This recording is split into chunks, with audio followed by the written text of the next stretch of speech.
Today, you'll see how to create an embossing engraving on aluminum using our HeatSign Peen marking machine.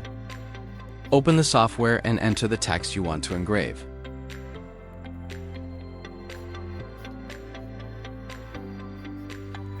Select the mirror function so the machine engraves the negative pattern needed for embossing lettering.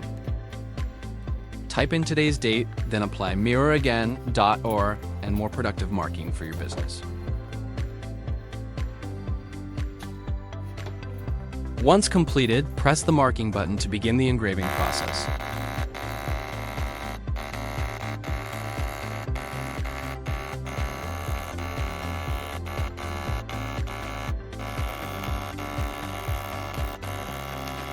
You'll see a clean, precise embossing mark formed by removing material around the mirrored text.